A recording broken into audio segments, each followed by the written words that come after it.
Assalamualaikum warahmatullahi wabarakatuh.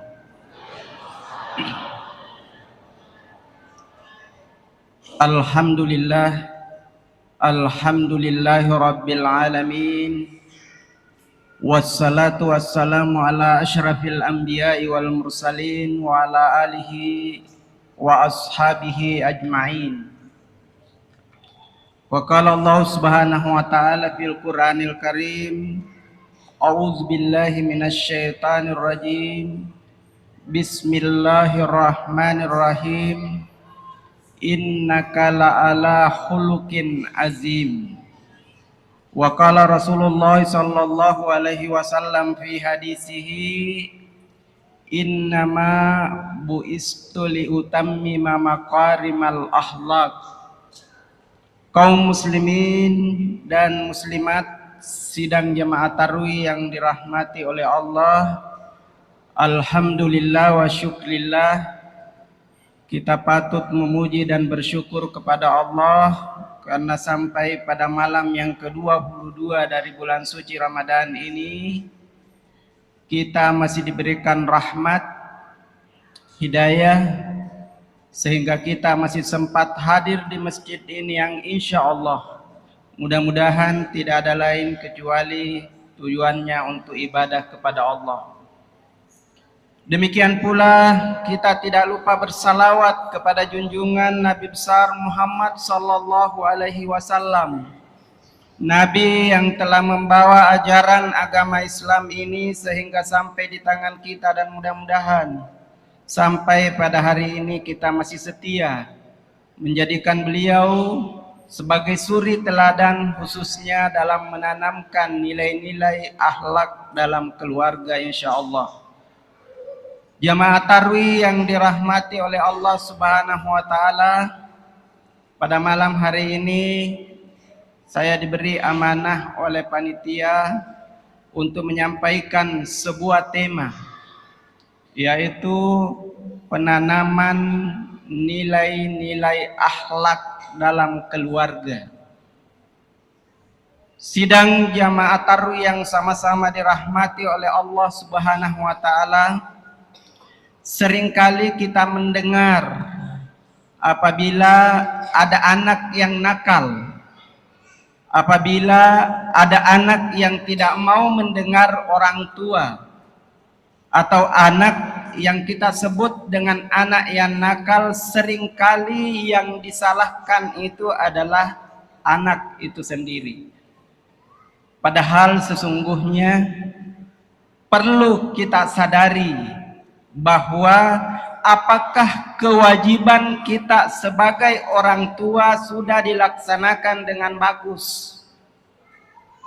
Apakah kita sudah melakukan pendidikan akhlak terhadap anak itu dengan bagus? Dalam hadis Rasulullah sallallahu alaihi wasallam dikatakan bahwa Nabi sallallahu alaihi wasallam pernah bersabda, "Ma nahala walidun waladan khairum min husni adabin." Tidak ada peninggalan, tidak ada warisan yang lebih bagus ditinggalkan oleh seorang orang tua kepada anaknya kecuali pendidikan adab atau akhlak yang bagus. Kemudian dalam hadis Rasulullah sallallahu alaihi wasallam dikatakan bahwa akrimu auladakum wa ahsinu adabahum. Muliakanlah anak-anak kalian dan perbaikilah adab anak-anak kalian. Pada sebelum kami melanjutkan ceramah saya pada malam hari ini, marilah kita mendengar sebuah kisah yang terjadi pada masa Khalifah Umar bin Khattab. Pada masa Khalifah Umar bin Khattab pernah ada seorang bapak yang datang menghadap kepada Amirul Mukminin Umar bin Khattab dengan menyeret seorang anak yang bernama Ji'lan. Jadi makanya bapaknya ini namanya Abu Ji'lan. Abu Ji'lan itu namanya adalah bapaknya Ji'lan. Dia menarik dan menyeret anaknya menghadap Amirul Mukminin dan melaporkan kepada Khalifah Umar. Wahai Khalifah Umar, ini anakku kurang ajar, tidak mau mendengar perintah orang tua dan dia durhaka kepada kedua orang tuanya. Kemudian dengan tenang Umar bin Khattab bertanya kepada si anak, wahai Ananda, kenapa kamu durhaka terhadap kedua orang tuamu?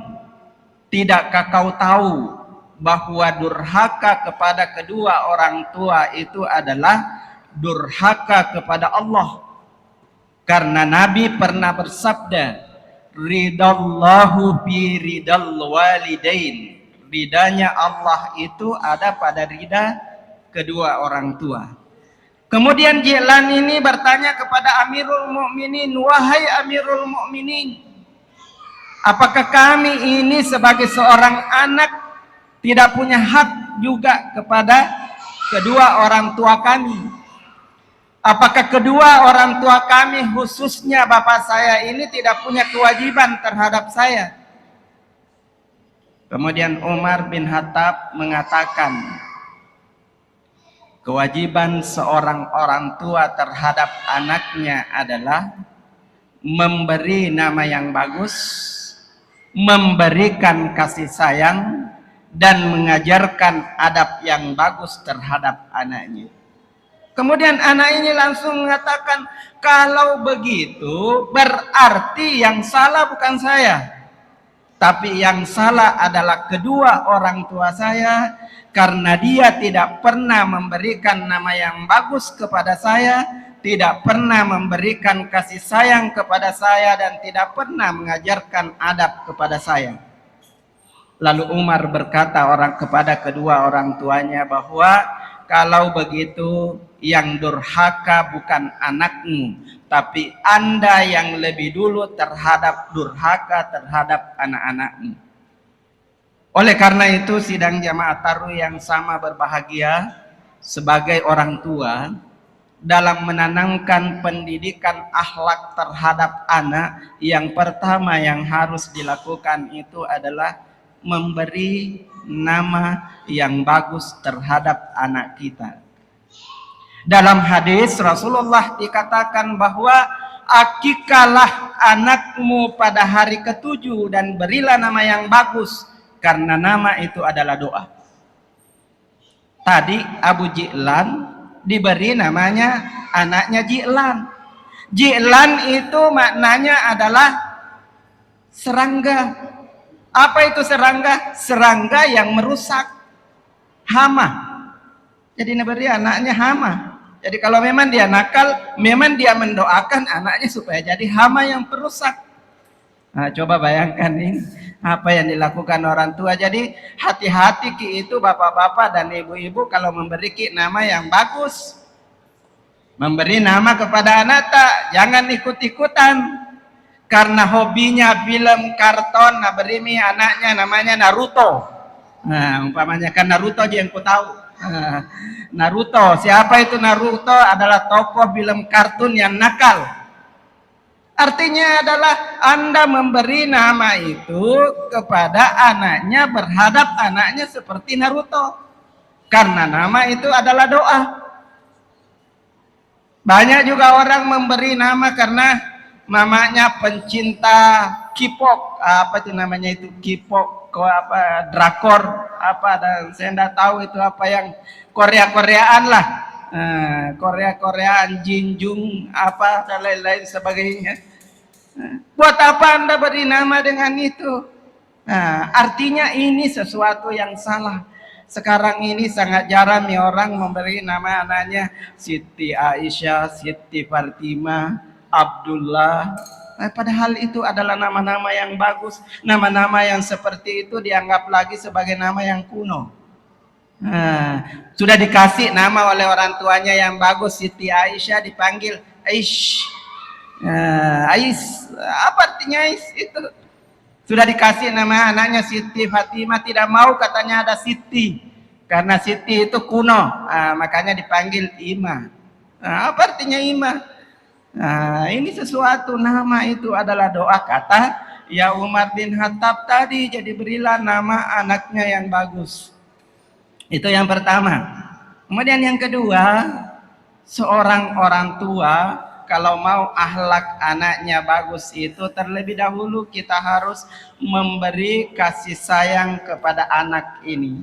Tuntutannya jilan kepada bapaknya tadi karena anaknya tidak pernah memberi kasih sayang kepada bapaknya, tidak pernah memberi kasih sayang kepada anaknya.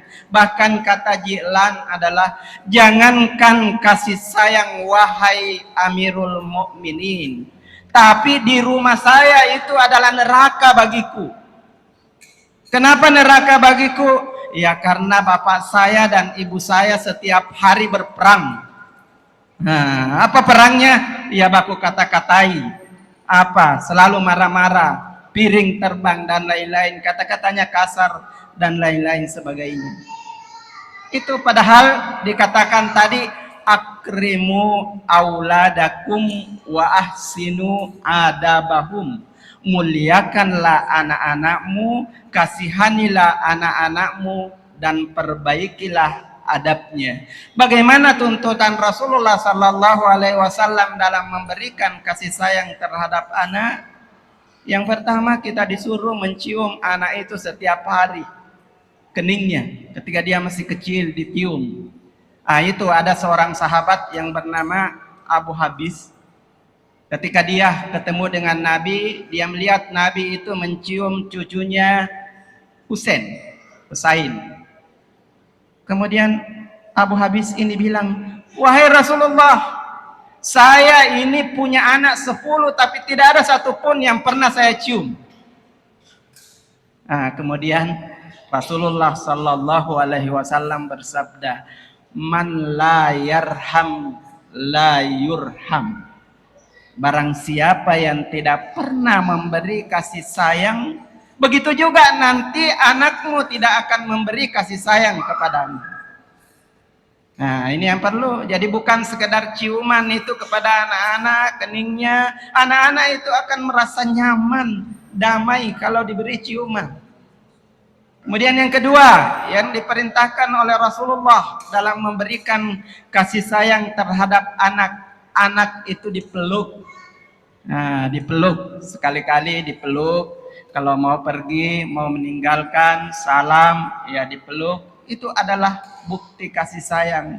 Kemudian yang paling penting atau yang terpenting yang ketiga, hendaknya seorang orang tua itu berbuat adil terhadap anak-anaknya. Jadi seorang bapak, seorang ibu, jangan ada di rumah istilah ada anak emas, ada anak perak, ada anak perunggu, semuanya emas. Karena anak itu adalah penyejuk hati, permata, semuanya. Tidak boleh ada dibeda-bedakan. Karena bisa saja anak kita menjadi nakal, anak kita menjadi orang yang tidak mau mendengar, itu penyebabnya adalah karena mereka merasa bahwa kedua orang tuanya itu tidak adil. Karena adiknya anak emas, atau kakaknya karena anak pertama anak emas, sementara yang anak kedua perunggu perak. Itu yang tidak boleh. Jangan sampai itu yang membuat mereka sehingga memberontak dan kita anggap itu adalah anak nakal dan yang disalahkan adalah anak. Ma'asyiral muslimin rahimakumullah, sidang jamaah tarwih yang sama berbahagia. Kemudian yang ketiga sekaligus yang terakhir yang perlu dilakukan oleh oleh bapak kepada kedua orang, kepada anak-anaknya dalam mengamalkan adab. Yang pertama adalah adab tentang ibadah. Kalau ada anak kita tidak pernah salat, jangan kita langsung mengatakan bahwa dia tidak baik.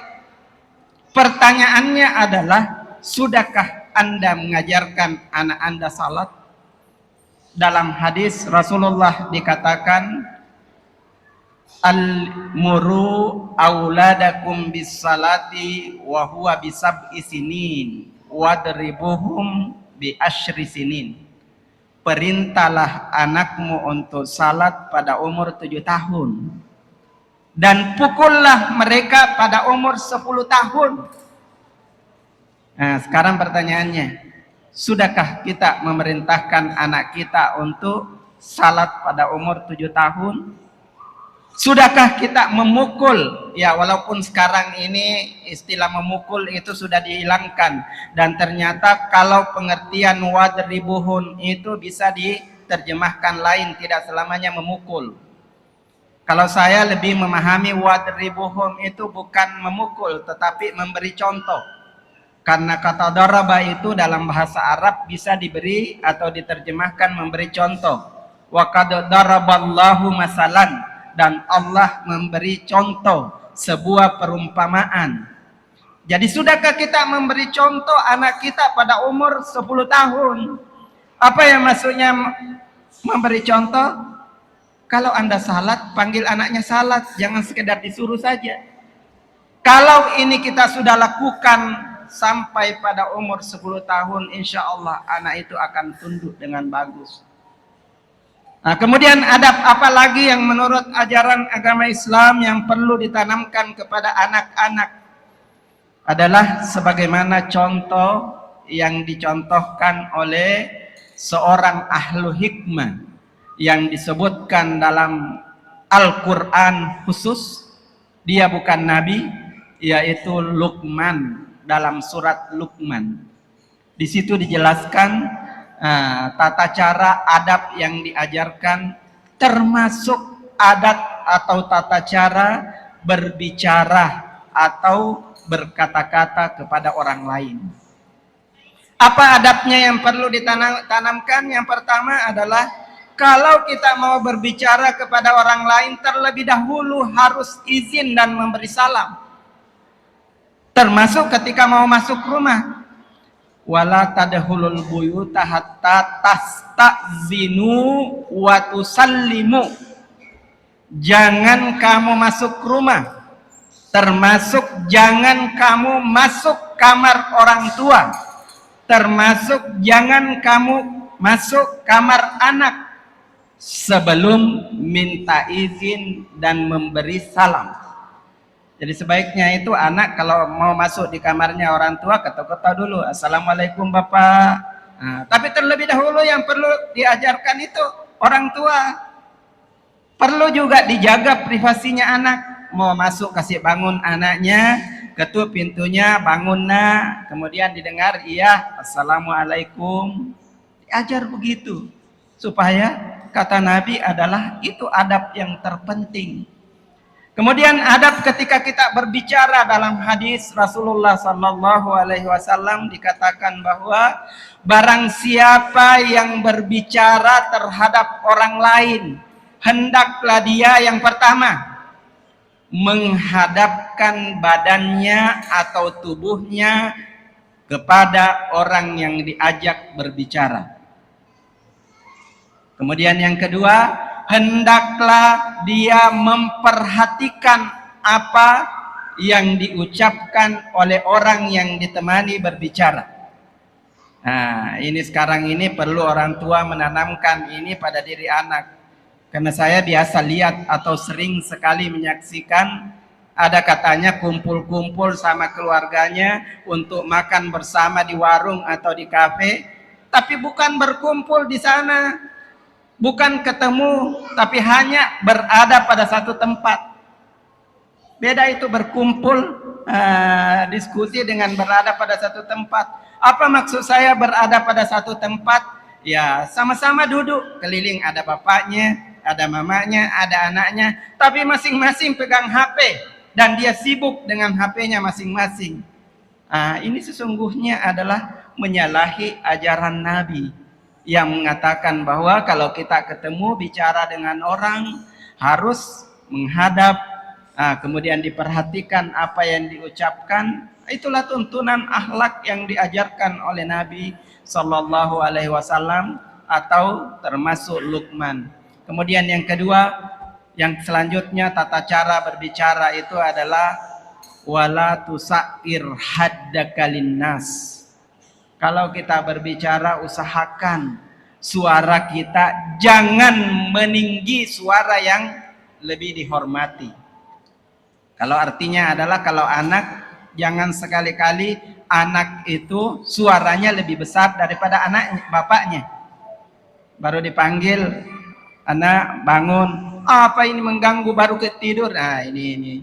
Tapi kenapa kira-kira bisa muncul ini? Jangan sampai orang tua juga ketika mengajak anaknya bicara selalu marah-marah.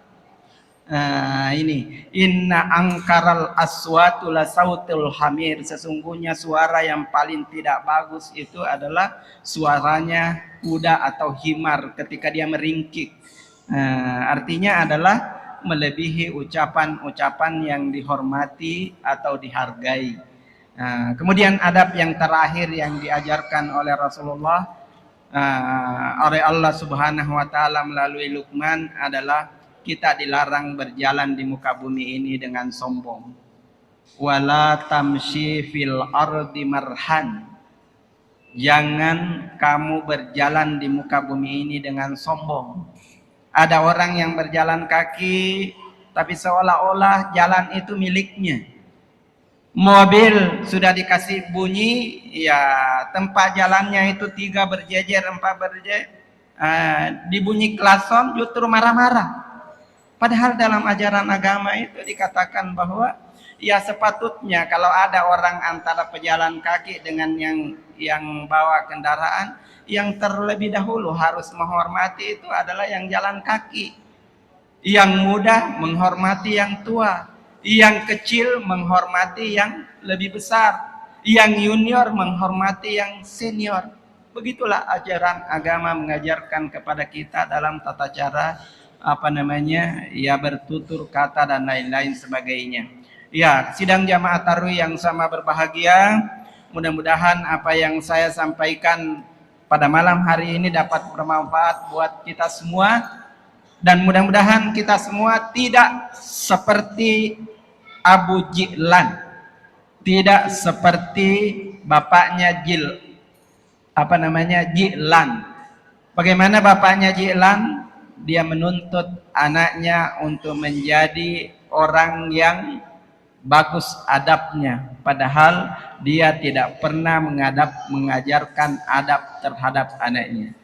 Oleh karena itu, ya marilah kita di akhir-akhir dari bulan suci Ramadan ini mengajak anak-anak kita untuk ya memperbaiki adab. Tidak ada peninggalan, kata Rasulullah, tidak ada warisan yang paling bagus kecuali pendidikan akhlak, pendidikan adab. Harta itu akan bagus, tapi bagaimana kalau akhlaknya anak-anak kita ke depan yang akan rusak kira-kira. Mudah-mudahan apa yang saya sampaikan ini dapat bermanfaat. Saya akhiri dengan ucapan wabillahi taufiq wal hidayah. Assalamualaikum warahmatullahi wabarakatuh.